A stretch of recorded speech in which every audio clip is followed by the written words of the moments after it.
కుటుంబ పండుగ సందర్భంగా ఈరోజు ఇక్కడికి హాజరైనటువంటి ఊళ్ళో పెరియర్ వారసులందరికీ ముందుగా నేను జై భీమ్ లాల్ సలాం తెలియజేస్తున్నాను. చాలా గొప్ప పేరు, ప్రపంచ ప్రఖ్యాతి గాంచిన ఒక గొప్ప సైంటిస్ట్ పేరు బ్రూనో పేరు పెట్టుకోవడాన్ని హృదయపూర్వకంగా అభినందిస్తున్నాను. ప్రత్యామ్నాయ సంస్కృతి ఈ పేరు పెట్టడంతో ప్రారంభమైంది అనేటువంటిది నేను అభిప్రాయపడుతున్నాను. ఎందుకంటే కుప్పలయ్య, పెంటయ్య, బొందయ్య, ఇస్తారి ఇట్లాంటి పేర్లు ఉంటాయి. ఆశయ్య, పోషయ్య, మల్లయ్య ఇట్లాంటి పేర్లు ఉంటాయి. ఇవేవి పక్క ఊరు కూడా సరిగ్గా అర్థం కానటువంటివి ఉంటాయి. కానీ ప్రపంచాన్ని ప్రభావితం చేసి ఇప్పుడు ఎందుకంటే సత్యం కోసం సజీవ దహనమైనటువంటి చంపబడ్డటువంటి గొప్ప మహనీయుడు బ్రూనోను చంపినటువంటి వారసులు ఈరోజు అధికారంలో ఉన్నారు. చంపిన హంతకుల యొక్క వారసులు ఈరోజు అధికారంలో ఉన్నారు. బ్రూనో వారసులందరూ ఇక్కడ కూర్చున్నారు. కాబట్టి గొప్ప పేరు పెట్టడంలోనే ఒక ప్రత్యామ్నాయ సంస్కృతి దాగి ఉంది. ప్రత్యామ్నాయ సంస్కృతి అంటే ఏమిటనేది డాక్టర్ వైరి నరేష్ గారు చాలా సందర్భాల్లో మీకు చెప్పి ఉన్నారు. చాలా స్పష్టంగా మనం అర్థం చేసుకోవచ్చు. ప్రత్యామ్నాయ సంస్కృతి అంటే ఒక మనిషి పుట్టుక, పెళ్లి, చావు ఈ మూడింటి సందర్భాల్లో సహేతుకంగా శాస్త్రీయబద్ధంగా మనం నిర్వహిస్తున్నామా లేదా అశాస్త్రీయంగా ఛాందస భావాలతో వాటిని నిర్వర్తిస్తున్నామా అనే దాన్ని బట్టి ప్రత్యామ్నాయ సంస్కృతి అది మనువాద సంస్కృతి అనేటువంటిది మనం అర్థం చేసుకోవచ్చు. ఈరోజు మనం ఒక ప్రత్యామ్నాయ సంస్కృతిని నిర్మించాలి అని చెప్పేసారంటే అసలు సంస్కృతి అంటే ఏమిటో మనందరికీ అర్థం కావాలి. ఏమిటి సంస్కృతి అంటే ఈరోజు భారతదేశంలో సంస్కృతి అంటే పుట్టుక, చావు, పెళ్లి వీటితో పాటు ఆహారపు అలవాట్లు, ఆచారాలు, సాంప్రదాయాలు, మతము, కులము, భాష ఇవన్నీ కూడా సంస్కృతి కిందకి వస్తాయి.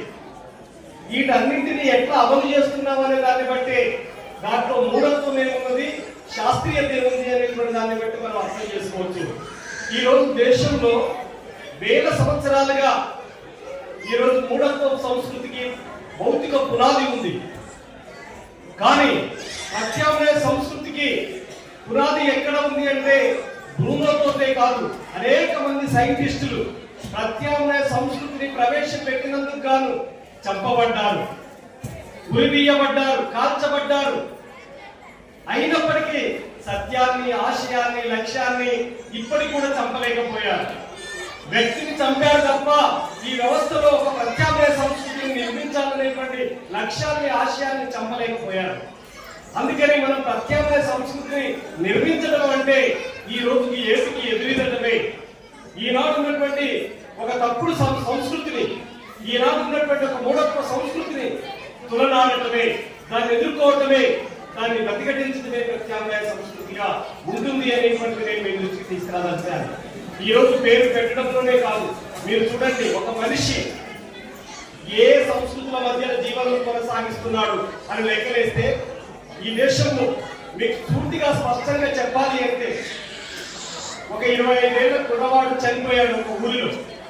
ఒక యువకుడు పోయి ఒక పెద్దమ్మని అడిగాడు, ఏమమ్మా ఈ కుర్రవాడు ఎలా చనిపోయిందని చెప్పేసి అంటే ఆ ఏముంది కొడుక, దేవుడు ఆకు తింపిండి చచ్చిపోయినట్టు నా పెద్దమ్మ.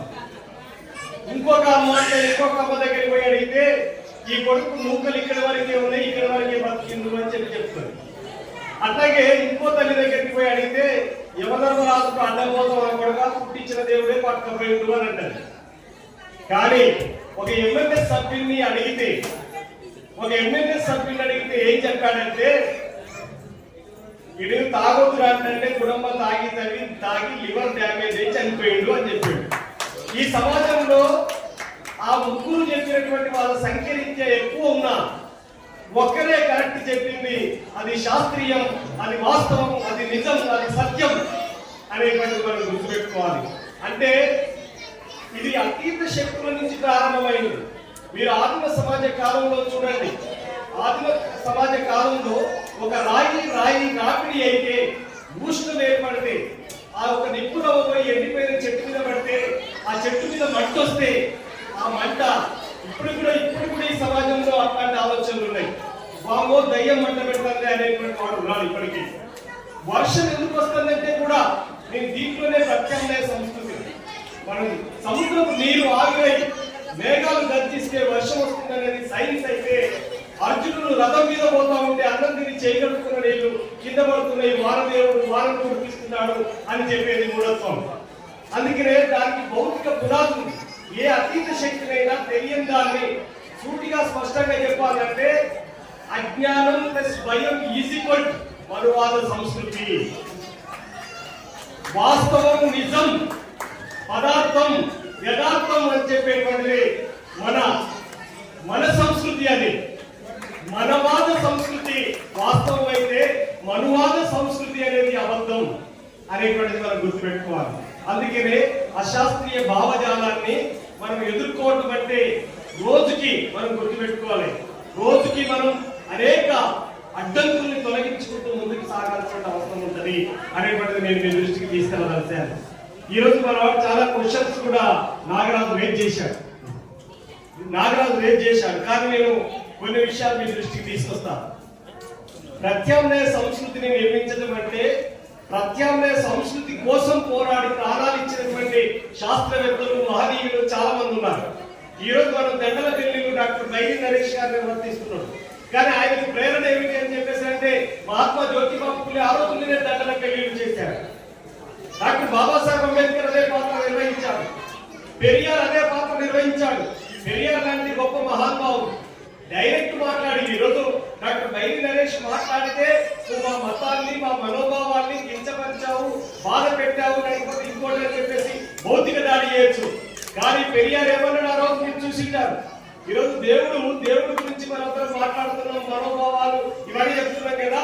అరే దేవుడు వల్ల లాభపడేటోళ్ళు ఇద్దరే ఇద్దరురా, ఒకడు పూజారి అయితే మరొకడు వ్యాపారిరా అని చెప్పి ఆ రోజుల్లోనే పెరియార్ చెప్పాడు. అంటే అంత గట్టిగా స్పందించి మాట్లాడినటువంటి వ్యక్తి, అంటే ఏటికి ఎదురెదుకునేటువంటి గుర్తుపెట్టుకోవాలి. అట్లాగే డాక్టర్ బాబాసాహెబ్ అంబేద్కర్ రాముడి కృష్ణుడి రహస్యాలు ఏమిటో ఒక పుస్తకాన్ని రాశాడు. అంటే నేను మీకు చెప్పదలుచుకుంది ఏమిటంటే ఒక ప్రత్యామ్నాయ సంస్కృతిని నిర్మించాలంటే అనేక మంది ప్రాణత్యాగాలు చేయాల్సినటువంటి అవసరం ఏర్పడింది. అనేక మంది తమ సౌఖ్యాన్ని వదులుకొని సమాజం కోసం తమ జీవితాన్ని, ప్రాణాలని అర్పించేటువంటి వైపుగా ప్రయాణం చేశారు అనేటువంటి గుర్తుపెట్టుకోవాలి. ఒక భూమిలో హత్య గావించబడ్డాడంటే అనేక మంది శాస్త్రవేత్తల్ని ఆ పాత్ర నిర్వహించారు. మీరు చూడండి, చార్వాకులు ప్రత్యామ్నాయ సంస్కృతి ప్రతినిధులు, లోకాయుతులు ప్రత్యామ్నాయ సంస్కృతి ప్రతినిధులు, గౌతమ బుద్ధుడు ప్రత్యామ్నాయ సంస్కృతి ప్రతినిధులు. ఈ రోజు మన హేతువాదంతో పనిచేస్తున్నటువంటి పెరియార్ వారసులు వీరందరూ ప్రత్యామ్నాయ సంస్కృతి ప్రతినిధులు. ఈ దేశంలో ఉన్నటువంటి, ప్రపంచంలో ఉన్నటువంటి కమ్యూనిస్ట్ సంస్కృతి అనేటువంటిది ప్రత్యామ్నాయ సంస్కృతికి ఒక ప్రతిబింబం లాంటిది అనేటువంటిది నేను మీ దృష్టికి తీసుకెళ్లాల్సింది. అందుకని అనేక మంది మహానుభావులు ఈ సంస్కృతిని నిర్మించడానికి ప్రాణాలు అర్పించారు. వాళ్ళ అడుగుజాడల్లో మనందరం కూడా నడవాల్సిన అవసరం ఉంది అనేటువంటిది నేను చెప్పదలిచాను. ఆ సందర్భంలో ప్రాణాన్ని వదులుకోవాల్సిన పరిస్థితి కూడా రావచ్చు. ఈరోజు గురువులతో జరిగింది కదే. ఇది సత్యం అని చెప్పేసారంటే భూమిని, సూర్యుని గురించి వాస్తవం తెలియజేసినందుకు గురువుని హత్య చేశారు. అందుకనే మనం ఈరోజు ఆ ప్రత్యామ్నాయ సంస్కృతి వైపున ముందుగా సాగాల్సిన అవసరం ఉంది. తెలుగులో చూడండి, ఈరోజు ఒక మనిషి స్టార్ట్ అయితే పుట్టుకతో ప్రారంభమైతే మనువాద సంస్కృతి ఎట్లా అలవర్చుకుంటుందో నేను ఒక చిన్న ఎగ్జాంపుల్ చెప్తాను. నేను మా ఇంట్లో ఇల్లు కడుతున్నా అంటే పునాది తీస్తున్నప్పుడు, ముక్కు పోస్తున్నప్పుడు ఒక బ్రాహ్మణుని మా ఇంటికి ఆహ్వానిస్తా. నీకు తెలియకుండానే మనువాద సంస్కృతిని మీ ఇంటి గడప వచ్చింది అనేటువంటి ప్రారంభమైంది. ఆ తర్వాత దర్వాజ లేపుతున్నప్పుడు పిలుస్తా ఆయన వచ్చి మంత్రం చదవాల్సిందే అని చెప్పి చెప్తున్నాడు. ఇంకొక ఆయన వాస్తు పేరు మీద వచ్చి చెప్తా అని చెప్పి అక్కడ కూడా మనువాద సంస్కృతి నీకు తెలియకుండానే అర్థమవుతుంది. అదే విధంగా ఆ ఇంట్లోకి వెళ్తున్నప్పుడు, ఇంట్లో ప్రవేశిస్తున్నప్పుడు కూడా పెద్ద బుడిది గుమ్మడికాయ తీసుకొచ్చి అక్కడ పెడుతుంటాడు. పెద్ద పెద్ద నిమ్మకాయ ఇంటి కట్టేసి పని చేస్తుంటాడు. అది కూడా ఆ సంస్కృతికి సంబంధించినటువంటిది. మన ప్రత్యామ్నాయ సంస్కృతి అది కాదు, ఇది ప్రత్యామ్నాయ సంస్కృతి. ఈ రోజు జరుగుతున్నది ప్రత్యామ్నాయ సంస్కృతి. ఈ రోజు పేరు పెట్టింది ప్రత్యామ్నాయ సంస్కృతి. ఆ ఇంట్లోనే మీరు చూడండి, ఆ ఇంట్లోనే మీరు ఒక అమ్మాయి మెచ్చుడైతే బ్రాహ్మణుని పిలుస్తుంటాం, ఆ అమ్మాయి పెళ్లి చేస్తే బ్రాహ్మణుని పిలుస్తుంటాం, ఆ అమ్మాయి శ్రీమంతమైతే పిలుస్తుంటాం, ఆ అమ్మాయికి బిడ్డ కొడుకు పుడితే అప్పుడు సైతం పిలుస్తాం. ఏ పేరు పెట్టాలో కూడా పోయి అడుగుతాం. నా పేరు, నేను స్కైలాపాట రోజు పుట్టాను. స్కైలాపాట రోజు పుడితే అందరూ దేశం అతలాకుతలం అయిపోతుంది, అందరూ చచ్చిపోతారని చెప్పి కొందరు బంగారం కూడా మింగారట. ఆటలు కోడి కోసుకొని చెప్పి బతికారట. అందరూ శాఖాహారులు కూడా మాంసాహారులు అయ్యారట. అప్పుడు మా నాన్నకి చదువు దాకా ఆ బ్రాహ్మణుడి ఇంటికి పోయాడు. మరి ఏ సంగతి అందరూ చస్తానంటే వీడు పుడుతున్నాడు, వీడు ఉంటాడన్నావా పోతున్నావా అని పోయాడు అయ్యగారు గారు. అప్పుడు అయ్యగారు చెప్పిండట, దీని పేరు జితేందర్ పెట్టాలని చెప్పిండట. అంటే జీవితానికే ఇంద్రుడు పో అని చెప్పి. అంటే మా వాళ్ళు తెలియక అయ్యగారు చెప్పిందే జితేందర్ అని పెట్టింది. ఈ అయ్యగారు చెప్పిన పేరు పక్కన బాగా వయసులో నాకంత చైతన్యం లేకపోయినా అది ఆటోమేటిక్ గా మా గురువు గారు పేరులా నువ్వు స్కైలాపాట రోజు పెట్టావు కాబట్టి నీ పేరు స్కైలాప్ బాబులా అని చెప్పేసి పెట్టింది. అందుకనే మా నాన్న పెట్టిన పేరు కంటే మా గురువు పెట్టిన పేరే నా పేరుగా మారిపోయింది పూర్తిగా. నేను చెప్పదలుచుకుంది ఏంటంటే పేరు పెట్టడంలో కూడా ప్రత్యామ్నాయ సంస్కృతి ఉంటుంది. అందుకని పేరు ఏం పెట్టాలో డిసైడ్ అవుతాడు తప్ప మా అయ్య చచ్చిపోతే చావు చెప్తుంది, దినాలను చెప్తుంది, నెల మాసాన్ని చెప్తుంది, 3 అవుతుందా 5 అవుతుందా నెలగా మాసం చచ్చిపోయినా వదిలి పెడతాడా. ఇన్ని రకాల సంస్కృతి మనల్ని వెంటాడిన తర్వాత అదే మూఢత్వ సంస్కృతి, అదే మనువాద సంస్కృతి, అదే పాతకాల సంస్కృతి, అదే మధ్యయుగాల కాలం సంస్కృతి. ప్రత్యామ్నాయ సంస్కృతి అంటే ఈ 3 అంశాల్లో పుట్టుక, పెళ్లి, చావుల్లో మనం ఆల్టర్నేటివ్ నిర్మించాలి. ఉదాహరణకి మా నాన్న చనిపోతే ఒక ఆల్టర్నేట్ సంస్కృతి నేను నిర్మించాలనుకున్నాను. ఏంటది? నువ్వు నీళ్ళలో వేయాలి, తలగొరి పెట్టాలని నేను పెట్టని చెప్పాను. మా నాన్న బతుకునే కాలంలో నేను ఎంత బాగా చూసుకోవాలని చెప్పొచ్చు. ఇప్పుడు మోహన్ వాళ్ళ ఫాదర్ని వేదికకి పట్టుకొచ్చాడు. ఆయన కష్ట సుఖాల్లో, ఆయన ఆరోగ్యాల్లో అన్నింటిలో మోహన్ వెళ్తాను చాలు. చచ్చిపోయిన తర్వాత తలగొరి పెడితేనే పుణ్యవంతులని చెప్పేటువంటి పచ్చి అబద్ధపు మాటలలో మనం కొట్టుకోకూడదు. అసలు వాటిలలో పడకూడదు, వాటి వలలో పడకూడదు. మన చుట్టూ ఉన్నటువంటి వాటిలలో. అందుకని బాబాసాహెబ్ అంబేద్కర్ మీరు చూడండి, నలుదిక్కుల్లో ఏ దిక్కు నిలబడి చూడక, నలుదిక్కుల్లో ఏ దిక్కు నిలబడి చూసినా దారి గంటగా కనబడి పెనుభూతమే కులం అంటాడు. కులమే కాదు, మనువాదం కూడా. నెలనెలాన మనువాదం ఉంటుంది. చదువుకున్నోడిలో, చదువు కోరోడిలో అందరిలో మనువాదం ఉంటుంది. మనువాదం అంటే మనకి అర్థం కావాల్సినటువంటి అవసరం డైరెక్ట్ ఆచరించే దాంట్లోనే ఉంటుంది. ఈ మధ్య మీద పొద్దున్నే నేను సిద్దిపేట పోతుంటే ఊబర్ బైక్ బుక్ చేసిన జేబీఎస్ పోవాలంటే వాడు వచ్చిండు. ఊబర్ బైక్ అతను వచ్చిందానికి ఇంటి ముందుకు వచ్చిండు. నేను బండి కానీ క్లాస్ చెప్పడానికి పోవాలక్కడికి చేయాలని పోవాలి. ఆ ఊబర్ బైక్ కూడా బైక్ స్టార్ట్ చెప్పడంతో హాస్యం తుమ్మిండు. ఆగండి సార్ అంటారు. మీకు ఆగకు సంబంధం లేదు, క్లాస్ లేదని ఫోన్ చేయాలి. అంటే తుమ్మితో కూడా నువ్వు ఆగమని చెప్తే అది ఒక సంస్కృతే. పిల్లల్లో పోకపోవడం అదొక సంస్కృతే. ఆ సంస్కృతి వేల సంవత్సరాలుగా ఉంది. అరే కొడుక, అంచనేయుడనే దేవుడు ఉండేది. ఆయన చెమట తీసి సముద్రం వేయంగానే చాప మింగి కొడుకును గడిచింది. ఆయన పేరు మత్స్యవలప కొడుక అన్నట్టు మన అయ్య చూడడు, మన తాత చూడడు, మన ముత్తాత చూడడు, ఎవరు చూడడు. మా ముత్తాత మా తాతకు చెప్తాడు, మా తాత మా అయ్యకు చెప్తాడు, మా అయ్య నాకు చెప్తాడు, నేను నా కొడుకు చెప్తాను, నా కొడుకు నా మనవునికి చెప్తాడు. ఇట్లా వంశ పారంపర్యంగా పోతా ఉంటది. ఈ సంస్కృతి అంటే ఒక ఆహారపు అలవాటు, ఒక ఆచార సంస్కృతి. ఇంకో పలానా గొల్లు ఇటు సైడ్ పైకి వేయాలి, పలానా మాధువులు ఇటు సైడ్ పైకి వేయాలని చెప్పి పైకి వేసేది కూడా ఒక సంస్కృతి. ఈ దేశంలో దేశానికి స్వాతంత్రం వచ్చినాడు 23 కోట్ల మంది దేవతలు ఉంటే, ఈ దేశానికి స్వాతంత్రం వచ్చినాడు 23 కోట్ల మంది ఉంటే, దేశ ప్రజల కంటే దేవుల సంఖ్య ఎక్కువ. ఎందుకంటే 33 కోట్ల మంది దేవతలు ఉన్నారు. కాబట్టి అందరూ మన వాళ్ళే అని చెప్పేసి భావిస్తారు. అందుకే చాట దేవుడే, చీటి దేవుడే, ఒత్తు దేవుడే, తల్ల దేవుడే, అన్ని దేవుడే, కుక్క మలన దేవుడు, పంది విష్ణుమూర్తి, అందరి దేవతలే అయిపోయింది. ఇదే సంస్కృతి అంటే. ఈ సంస్కృతి ఈ దేశాన్ని ముందుకు పోలేకుండా అడ్డుకట్ట వేస్తున్నది. ప్రపంచ దేశాలన్నీ అనేక ఆవిష్కరణ వైపు అడుగులేస్తా ఉంటే మనం ఎక్కడ ఆగిపోతున్నాం అని చెప్పేసారంటే రాయి దగ్గర, పుల్ల దగ్గర, పొత్తు దగ్గర, పుట్ట దగ్గర, చెట్టు దగ్గర ఆగిపోతున్నాం మనమంతా. అంటే దేశం ముందుకు పోయేటువంటి పరిస్థితి. ఇటీవల చంద్రయాన్ ప్రయోగించింది భారతదేశం. ఇట్లాంటి ఎంఎన్ఎస్ అనేక మంది శాస్త్రీయ దృక్పథం కలిగి, హేతువాద దృక్పథం కలిగినటువంటి వాళ్ళ ఒత్తిళ్లకు తలొగ్గిన ప్రభుత్వం ప్రయోగించింది తప్ప మీరు చూడండి, ఇంతకు ముందు రష్యా, సోవియట్ రష్యా చేసింది, అమెరికా చేసింది, చైనా చేసింది, ఆ తర్వాత 4వ నెంబర్లోకి వచ్చినాం మనం. ఎందుకంటే వెనుకబడ్డది దేశం. దేవుళ్ళు, కులాలు, మతాలు, ఆచారాలు, సాంప్రదాయాలు, మతాలు వీటన్నిటి పేరు మీద ఈ దేశం ఈ రోజు కూడా వెనుకబడి ఉంటుంది అనేటువంటి మనం గుర్తుపెట్టుకోవాలి. బావిలో కప్పలాగా బంధించింది ఈ దేశం ఇంత తప్పు సంస్కృతి వల్ల. విశాలమైనటువంటి ప్రపంచాన్ని చూడలేకుండా అడ్డుకట్ట వేస్తుంది ఈ సంస్కృతి. అందుకే ప్రత్యామ్నాయ సంస్కృతిని నిర్మించడం అంటే ప్రపంచాన్ని చేతుల్లోకి తీసుకోవడం. ప్రత్యామ్నాయ సంస్కృతిని నిర్మించడం అంటే కులానికి, మతానికి, దేవుడికి ఈ యొక్క తప్పుడు సంస్కృతికి వ్యతిరేకంగా ఎటువంటి పోరాటమే ప్రత్యామ్నాయ సంస్కృతి తప్ప మరొకటి కాదు అనేది మీ దృష్టికి తీసుకురావాలి. చాలా మంది చూడండి, ఇప్పటికీ కూడా మన బిడ్డలు, మన కింది తరగతుల్లో వచ్చినటువంటి బిడ్డలు అనేక మంది బలి కాబడుతున్నారు. మంత్రాల పేరుతో బలి కాబడుతున్నారు. నిజంగా మాంగళ్యం తత్తునామైన నవజీవన కంటే మంత్రి అని ఇట్లా పెళ్లిని చేసేటువంటి వాడికి మంత్రాలు వస్తే వాళ్ళు ఎవ్వరు చెప్పి కట్టేసి కొట్టడు, వాళ్ళు ఎవ్వరి పనుల మీకు కొట్టడు.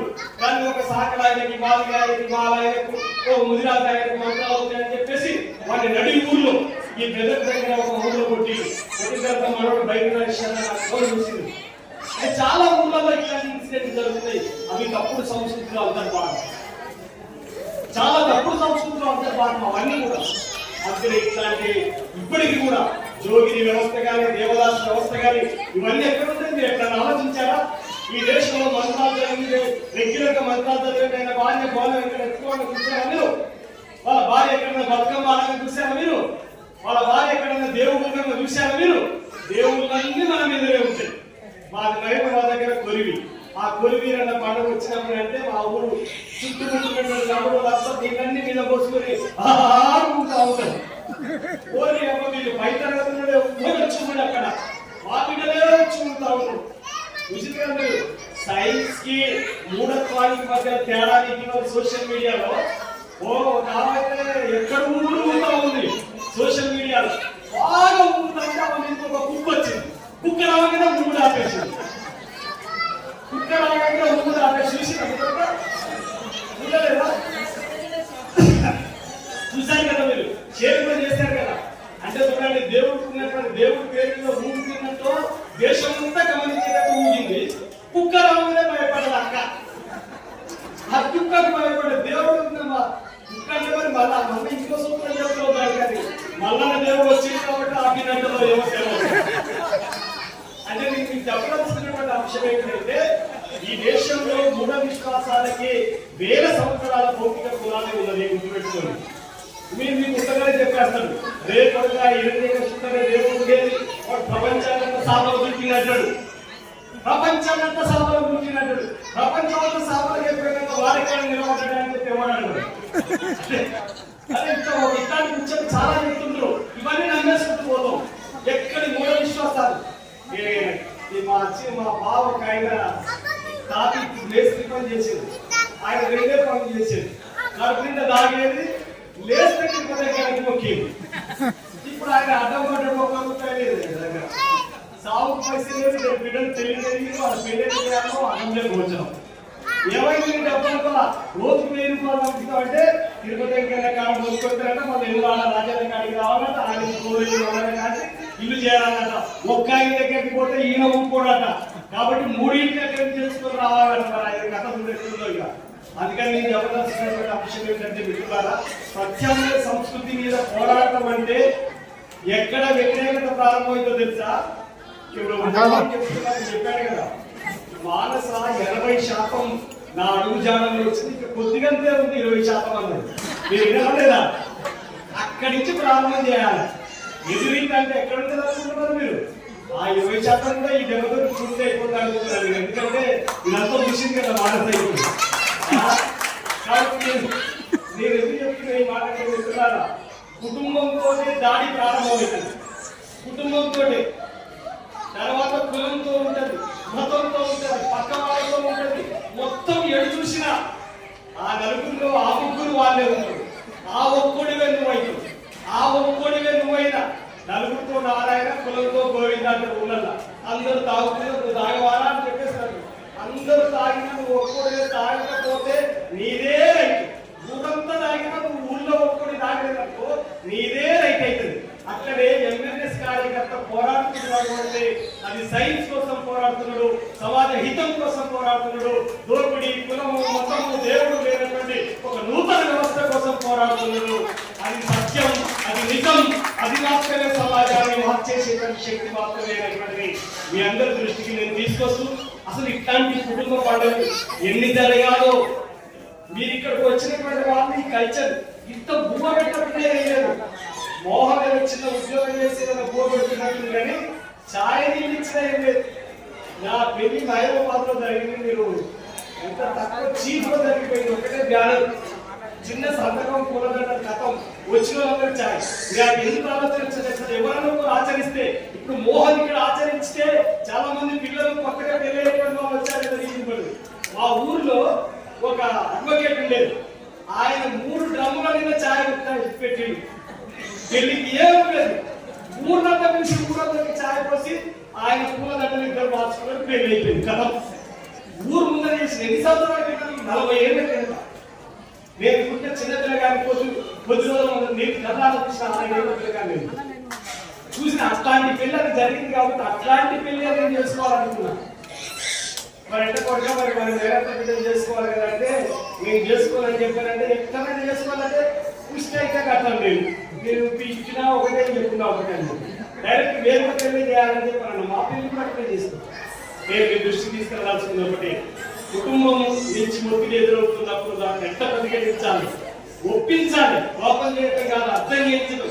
దానికి దూరుకున్న తేడా ఏంటి, ఇది ఎట్లా సత్యం, అది ఎట్లా సత్యం, అది ఎట్లా తప్పు, ఇది ఎట్లా రైట్ అని చెప్పగలిగేటువంటి ఒక శక్తిని, ఒక సైన్స్ ని, ఒక జ్ఞానాన్ని మీరు పెంపొందించుకోవాల్సిన అవసరం ఉంది. ఆ రూపంలో పెంపొందించుకుంటారని ఇట్లాంటి కుటుంబ పండుగలు అనేక జరగాలని ఇక్కడికి వచ్చిన ప్రతి ఒక్కరు ఒక పండుగ చేయాలని చెప్పేసి, పండుగ చేయడం అని చెప్పేసి అంటే మళ్ళీ బయట పండుగ, అది ఉప్పలమ్మ ఇక్కడ బోనాల పండుగ జరుగుతుంది. మొత్తం బాధ్యత అడ్డపెట్టేసింది. హైదరాబాద్ సిటీలో ప్రతి పండుగ ఒక విధ్వంసం. మీరు చూడండి, ఆగమాగం, ట్రాఫిక్, గందరగోళం, సాగులు, ఏ కాలుష్యం, అంత సమస్య.